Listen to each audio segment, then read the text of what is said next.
Does the truth matter?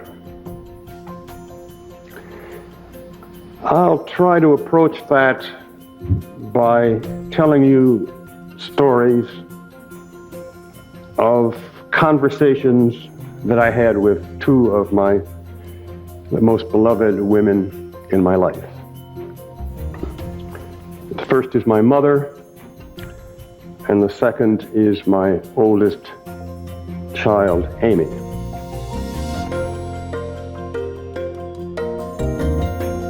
I'm John Burnham Schwartz, Literary Director of the Sun Valley Writers Conference, and this is Beyond the Page.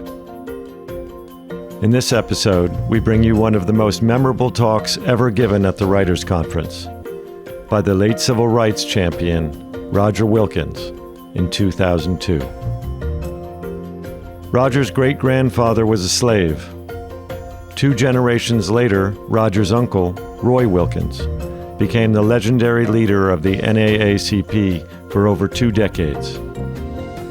3 generations removed from the Mississippi slave fields, Roger Wilkins played pivotal roles in the civil rights advancements of both the Kennedy and Johnson administrations, and later, as author, columnist, and professor, became a powerful voice of advocacy and hope for Black people in America. As Roger tells it, the story of the Wilkins family cannot be unlinked from the story of racism in America.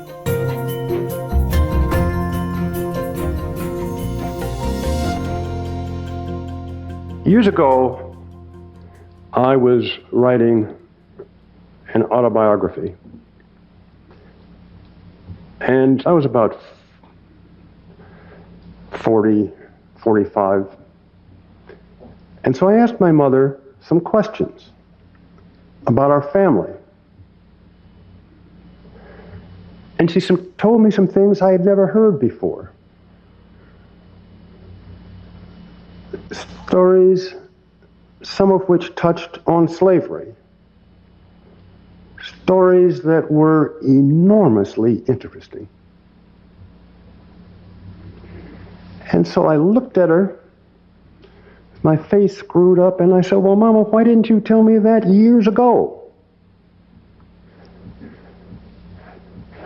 Now, my mother is an extremely intelligent person. Phi Beta Kappa graduate of the University of Minnesota. She is 95 now, but in her career, she was an extraordinarily effective and successful person. First Black woman to head the YWCA of the United States. She did it for 2 terms, and as far as I can tell, very successfully. And she was a very powerful person, very powerful personality.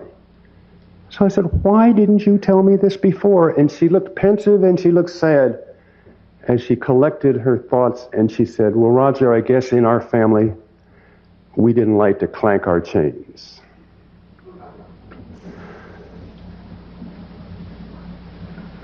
That was one of the saddest things my mother ever said to me, because as I have contemplated it over the years, I realized that it was because the culture had inflicted such sustained brutality on Black people in order to disable us as citizens and to diminish us, that the lies the culture told about us had seeped into the souls of even the strongest Black people, like my mother. And it's in part what the great Black historian Carter Woodson said when he talked about the miseducation of Negroes. And it required us to cover our shame, about slavery and the suspicion that we were descended from people who deserved to be enslaved. So we covered that history with a large blanket that even extinguished the contours of the lives of our direct ancestors, so that they disappeared into an undifferentiated, groaning black mass. The shame. Now, Amy, years ago when she was about 5 or 6 years old, Amy's mother and I took her to Mount Vernon. This was in the 60s. Black power was becoming a refrain heard from black precincts. The Watts riot had already occurred. Black people were seen by most of white America as frightening, violent, destructive. And my work lay in those areas, but this was a day when I was just out with my family to forget that, to relax. Well, we went through Mount Vernon with a group led by a tour guide, and we were the only black people in our group. And as I looked around the grounds, there were no other black people in any other groups that we saw. And there were no black people working for the Mount Vernon Ladies Association, which runs Mount Vernon. And as we went around, we were told about all of the entertaining that the General and Mrs. Washington did. We were told about the farm and all the produce of the farm. We were told about all of the meetings that occurred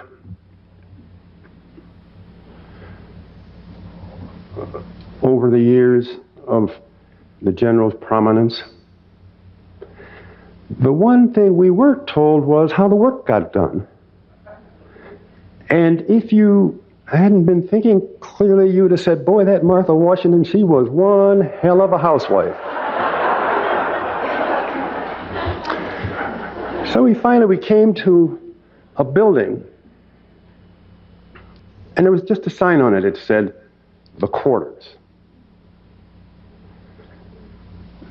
So Amy in her little voice said, the quarters, Daddy, what's that?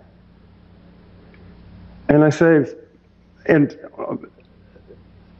there got to be a silence in the group of the white people who were around us. And I said, well, it's the slave quarters, honey, the place where the slaves lived. If a black person says slaves in 1965 or 66 around a group of white people, silence, the silence of the dead. And in that silence, this little 5 or 6 year old voice piped up, George Washington owned slaves. Well, what's so great about him then?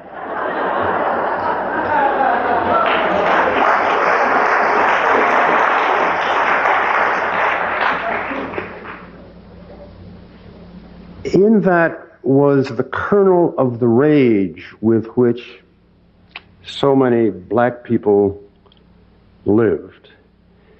And the spirits of black people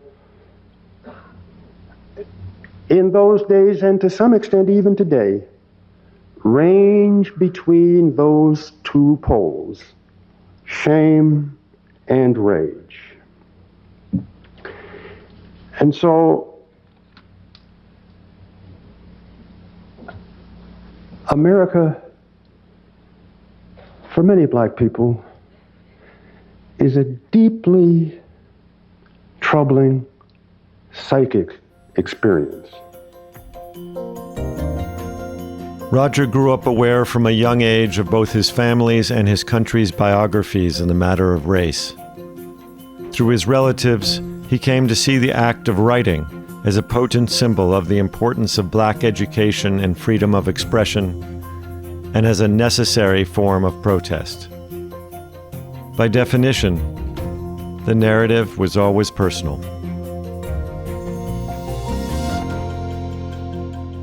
I have now lived, well, I was born 67 years after the end of the Civil War. I have now lived longer than the time that elapsed from the end of the Civil War to my birth. And in the 70 years that I have lived, we Americans have changed our country in a way that is inconceivable from the vantage point of my childhood in Kansas City, Missouri, born in a segregated hospital. My first educational experience was in a one-room segregated schoolhouse. When they closed that, they bused me all across town as a little first grader. Sometimes the white kids used to yell at our bus, monkeys, stuff like that. And nobody wrote in any paper, oh, these poor little children, now they need their neighborhood school, and isn't it a shame to bus them or blue? And nobody said that. They said, get them over there where they belong. My father was a wonderful man. Taught me how to love words. Gave me the passion to write. He was a fine writer himself. And when he was dying, at the age of 35, at home, he sat in his bed with the Royal typewriter sitting on his lap, writing stories and articles for magazines. It was still the Depression, and he would send them away to try to sell them, to try to help pay for our family. And so I got the idea at the age of 8 that the typewriter was the thing to use. That was what brave men did. So my father died early in 1941, and he could not have conceived of the world we have now. He couldn't have dreamed of integrated baseball.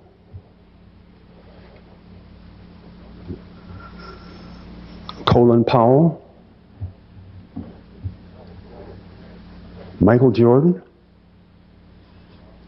Condoleezza Rice, Patricia King.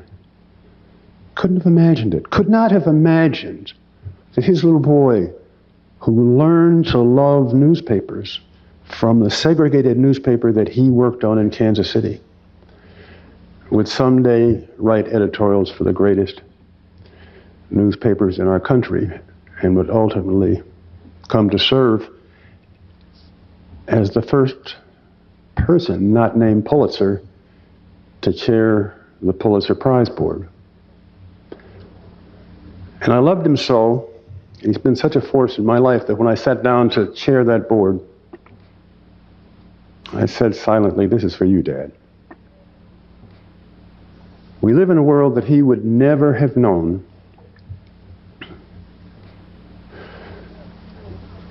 he was born only 40 years after the end of slavery.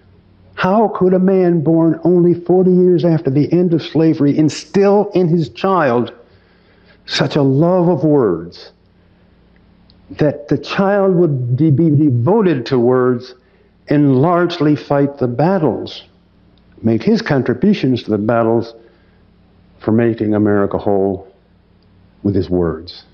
How did that happen? My father's grandfather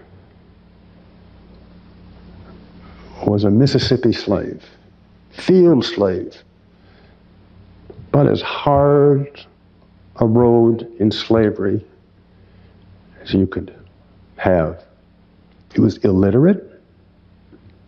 He was coal black. He was a sharecropper after that. And he had a boy who was going to grow up also to be a sharecropper. His boy, Willie. Willie got crosswise about 100 years ago with some white guys who were about to lynch him. And my great-grandfather got Willie out of Mississippi and got his wife out of Mississippi. Well, Willie was my grandfather. So my great-grandfather, the slave, got my grandfather, the field hand, safely out of Mississippi, where he had 3 children. First was my Uncle Roy, who became very famous as a civil rights leader. The second was my Aunt Armida, who died while she was a student at the University of Minnesota. And the third was my father. Right after my father was born in 1905, his mother died. My grandpa Willie was not he was not a constant worker. He's not a fellow you'd like in a foxhole either, really. But my grandmother had a sister named Elizabeth. And she came down as my grandmother was dying, and my grandmother said to her, "Please don't let Willie take the children back to Mississippi." So Aunt Elizabeth sent a telegram to her husband, Sam, who's a special car steward on the Great Northern Railroad, and said, "The baby is so cute, I'd like to bring him home. Could we raise him?" And Sam, who had never seen his kids in his life, sent back word, "It's terrible to break up a family, bring them all." The thing that changed these children, who were surely children at risk had they stayed in segregated St. Louis with their feckless father, they could have turned out to be gamblers, crooks, who knows what they would have been.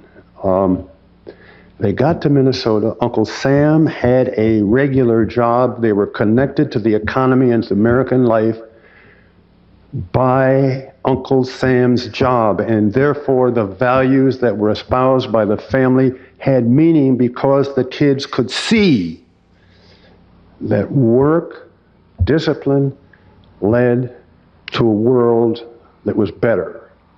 And they went to the public schools of St. Paul and then to the public university, and both the boys became wonderful, wonderful, wonderful writers.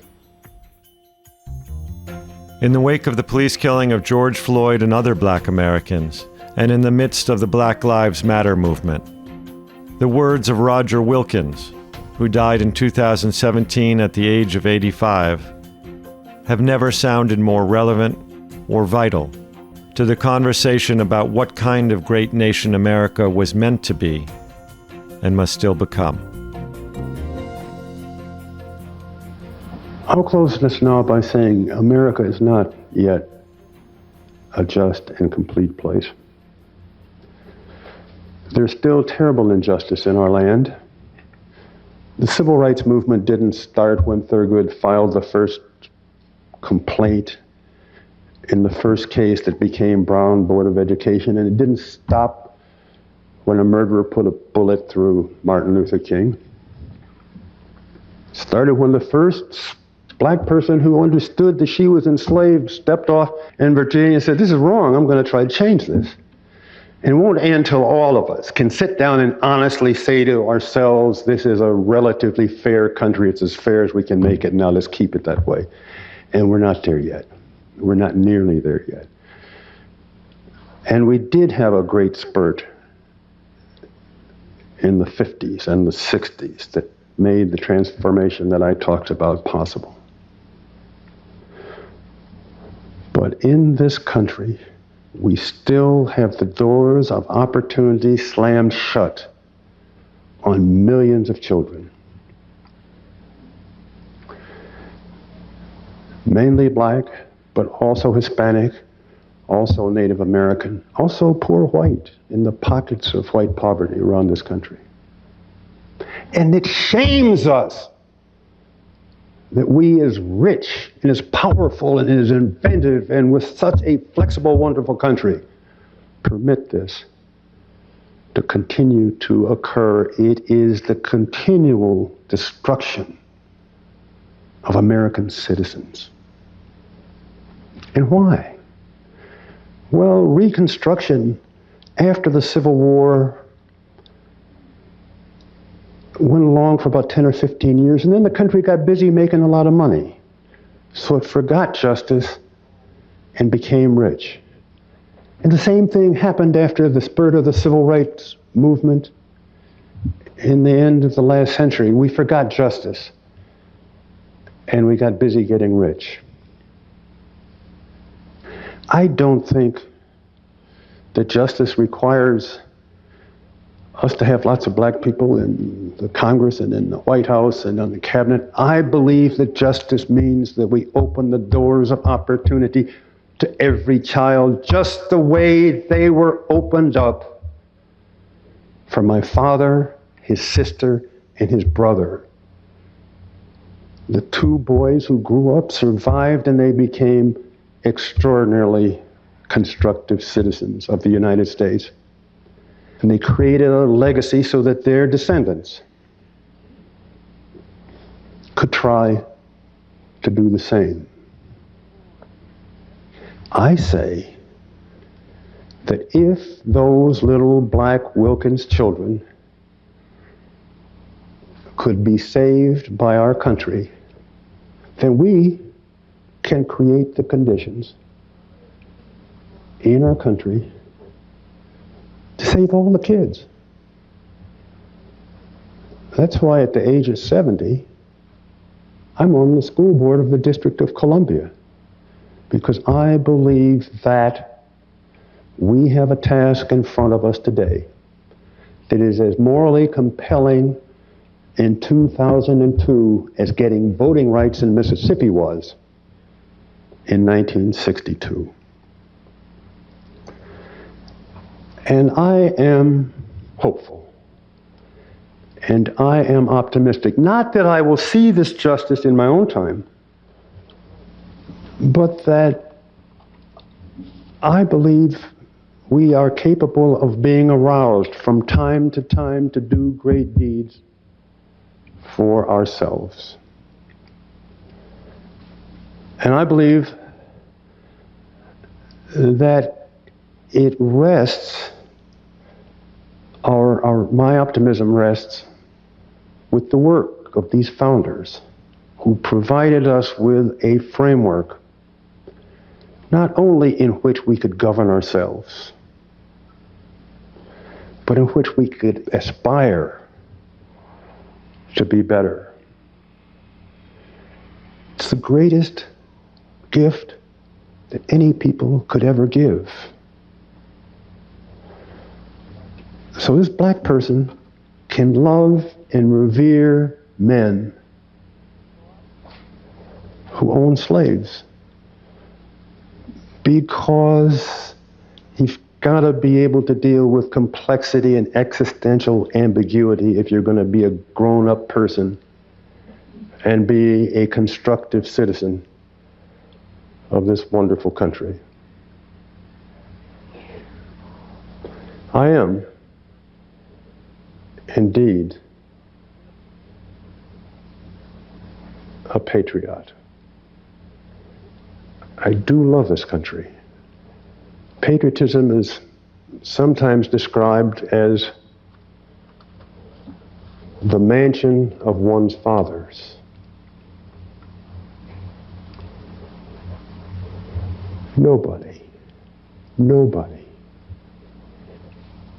has contributed more to this country than the slaves who labored and bled, worked, and died to enrich our country, to make it better.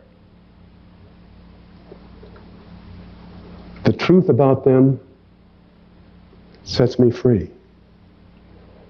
The truth about our slave-owning founders sets me free.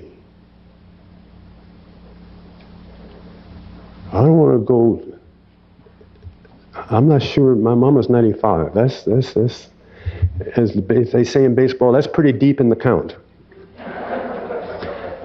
I'm not sure I want to go that deep in the count, but I tell you something. As long as I'm breathing and they're still counting over me, I'm going to be working, using my freedom, using my country to make it better for everybody. Thank you.